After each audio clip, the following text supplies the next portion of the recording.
Recollect that duct insulation serves one or both of the following purposes, namely 1. Prevention of condensation on the duct outer surface, and 2. Reducing heat gain by conditioned cold air flowing through the duct. In this lecture, we address insulation towards the first objective, namely prevention of condensation on the duct outer surface. Shown on this slide is a duct carrying conditioned air at 55 degrees Fahrenheit dry bulb. The ambient air is at 96 degrees Fahrenheit dry bulb and 76 degrees Fahrenheit wet bulb. The question is, will we have a condensation problem? Let us map this scenario on the psychrometric chart. It is seen that the dew point temperature of the ambient air is 69 degrees Fahrenheit, while the outer surface of the duct is at 55 degrees Fahrenheit, which is less than the dew point temperature. Hence, condensation will take place, and we do have a condensation problem.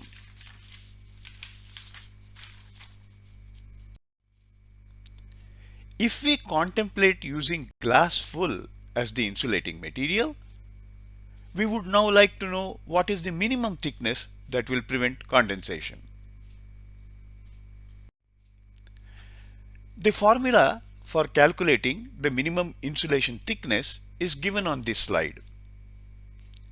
Notice that the higher the dew point temperature, the larger will be the thickness required.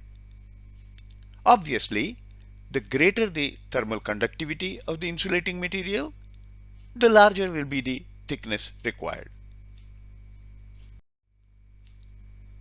Surface temperature resistance, which appeared on the previous slide, is explained on this slide.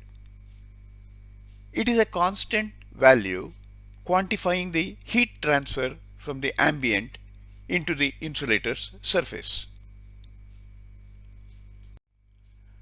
Going back to the formula, the minimum thickness of insulation required in our example in order to avoid condensation is a ½ inch.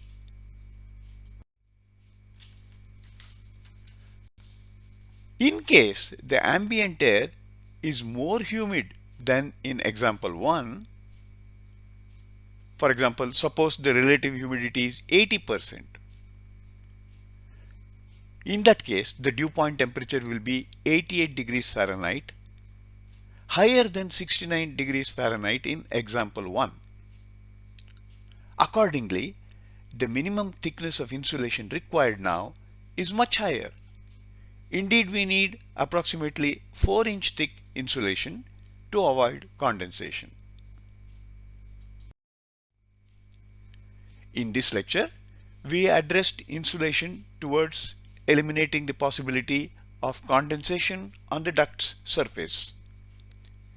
In the next lecture, our objective will be to insulate a duct in order to ensure that the heat gained by the conditioned air flowing in the duct is within acceptable limits. See you in the next lecture.